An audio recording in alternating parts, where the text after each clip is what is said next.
Ililli hojjechiisa jira maal bitaa ka amma deemanii bitassanii miti haaraya hojjechiisaa jira.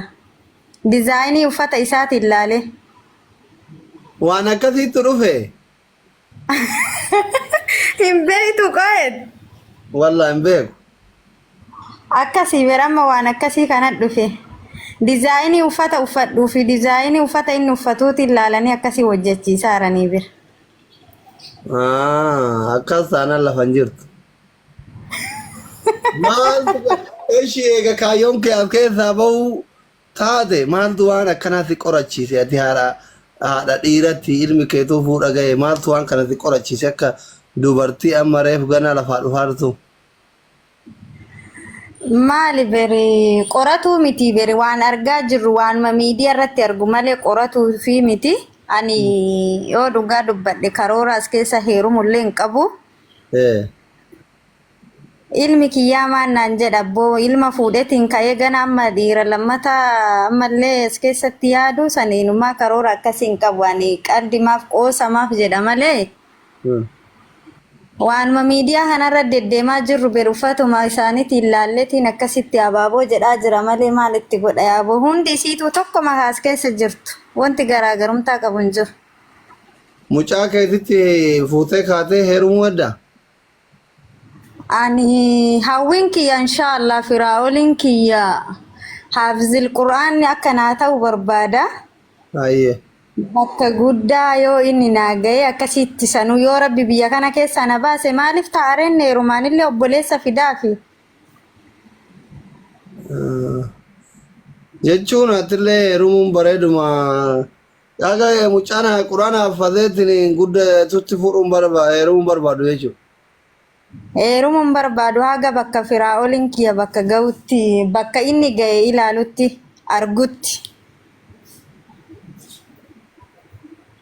Yaada bareedaa kan jabaadhu bakka.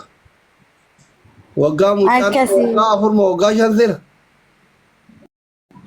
Amma maa seenaan hiriyamaa miti reema.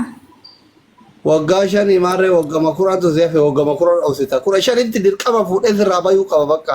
Atillee akkatti dhaabattee afur. Gaafa waggaan kura shan har'a annatti gurra qabeetiin intala fidee fi itti heerumsiifne gaafa kaanii mushurraan lafa barattee maal jette atillee gara ummatan heerumu. Yeeta abbaatu. Akkas yaada bakka. Maal jettan? Dandeetteetuma usitaa garuu waggaa kuranii kana. Maali maan rakkoo qabamaa ta'atiin jira ammaa waggaa lama geenne maan rakkoo qabamaa ta'atumaan jirraami. Wayi nafsee nama baasa. Waggaa lama geette? Namni sagalee nama waraabata wallaa usbilla. Yaa ilma namaa. Maarree turte iyyuu kaa. Hin ture silaa akka illi kiiti qaata heerumuu qabaa miti. Torbaanitti faa heerumti faa dubartii yoo jaarsaa waloota daganii kaarraa buusanii jarjarti. Ani wallaahi takka yaadeen beeku waan akkasiituu yaadeen beeku akkam manaa banu. Bakka ati dhugaa mucaa guddifatuuf yaada jetta. Bari yoo yaadni ilma irra nama jiraate fedhiin namatti hin dhufu jette warri jaarsa wallole baay'ee ijoolleen dubartiin kophaa ilmoo guddiftu akkas jettee haasofti. Amma waan ture san amma qabatamaa intarvii kee kanarratti argaa jira. Heeruma maaltu godhachuun waan nanni yaa'aa jedhan. Heeruma maaltu nama dhufamee osoo ilma mana madaala warri kaayyoo qabullee akkas jedhan nuti kaayyoon kenna birrii dhaluudha waan ta'eef hooma kanaa yaadannu jettee dubartiin takka gaastii kana gidee oseen.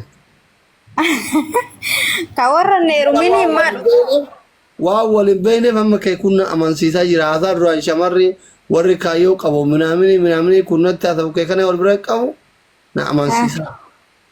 Si amansiise. Laala dubartii jechuun dubartii jabduun nama ilma ofiit irratti xiyyeeffannoo godhe malee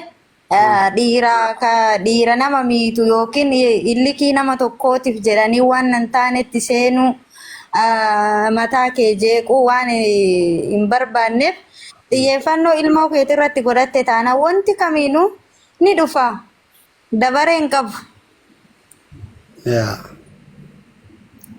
Akkas yaadu for interview na goote ka. Bareeda ka aktivistii akka keessaa nama hordoftoota baay'ee qabu kan nama tokko ummataaf dhiyeessu maaliif kana keessa amma warra waa baratu jira amma dubartii halkan tokko kophaa buluu hin jaalanne jira bulchaa akkam amma dubartiin gariin ta halkanuma sokkite isaan faa dhayattu jira beeyta barumsa asirraa fudhataniif dhugaa maadha firoo waa meeqa argaa oolla halkanuma jaarsa walloltee sokkitee halkanuma sammaa kophaa bula gubuu qaba garaa isaa gubuu qaba jettee ta sadeqattu jira ta jaarsa walloltee guyyaa lammata waliitee torbaanitti faa heerumtu jira irraa du'eetu akka taasiyaan guyyaa sadiitti addaan kalteen ta heerumtu jira mima namni kun imma asitti imma argaatuma jirra waa meeqa argina ani illikiif jedhee guyyaa takka yaadee akkana ta'a jedhee yaadeen beeku an akka rabbi na jalaa waan maaliif seeruu didde garuu ati onneen qabdu gootitti ta'e namni siin jettee ijoolleen shamarran artiistii faarsaa turtee miiree ani nama kanaan na deeggaru fedha nama wantan taanetti seenii illikiidha deemieeru innu fuudhee innu akkas ta'e jedhu sanitti hin fudhadhu waan akkasiititti nama amshir jabaadhu ilmoo kee guddifadhu naan jedhu san fudhadha malee heerumii mee maal godhamee maal faayidaa naa qabame waan masa hin agarre bir faayidaa isaa yookiin kasii ta'utti seentaa yookaan kasii ta'u malaa yookiin kasiin taane malaa yookiin kadaran sanirra si miidhuu danda'u ta'a kanaaf jenneetumaan dhifne waa meeqa obsaa jirra dhugaa jechuudha atuuba xiqqishu waan daa'ima qabdu fakkaattu porofaayilii kee kana faa yoo laala maali porofaayilii laalte malee maal lafatti nan beeytu moo nama hoggaa meeqa hojji ture yaa doktor akkamitti illee kamisa si argee xiqqishuu takka taate bar lakkoota 8 taate ispoortii seentee sir diina ofirraa qoladha dheeber ispoortii ganama karaa lasunni kana deema anaati firoo borcii garan balleessite jedhe akkas jennaan namni nama meeqatu haadha firoo jedhee si waamuu saalfadhee bar akkana siin jedhe maqallee si waamuu saalfadhee haadha firoo xiqqishuu takka taate lakkoofsa 8 deebite bakka achuma firoo deeme haadha bira dhaqee seenaa biraa fuudhee deeme kamisa. Reefu bari sinan agarre malee sin agarre birin teettani. Wallahi. Wallah. Jaarsa kee ka durfaa wajjin turre kaayega jettanaa jenna. Maal goonaree ilmoon tunonnoodha harkisee suuqitti natti fide. Ilaalle kaanarra. Walla asi arge garuu an guruppii isin teettan san hin dubbisu. Goseetuma shudhu. Dubbisuun hundi isaa waraana jaarsa keetitti qofa dubbannaan si caccabsan. Ol samara. Laa ni si argisitu nan argine beete an si argee achi ol seene. O seenan kama fideetiin mataa gubbaana dhaaf arge. Akka ijji dabbaa shamaranii kan laalleef kararraa hundatti achi garagalee taa'aba. Jarri achi. Ati likkii jirta. Ati likkii jirta beedoo. Reediin faa tamaan faa aadeen faanti achi gallaalaan tagattartu ta ol tartu. Argitee bakri ani immoo dukkana san keessa taa'anii beeku. Akkasi gaafa nama sheekaa taatu karaa dubartiin deemtu duudaan itti galti. Argite baga argite haadha firoo. Abboo rabbiin haadha seenaa ta'e waliin rabbi umrii isin haa dheeressu nama arrii waliin filatu rabbiin isin haa taasisu.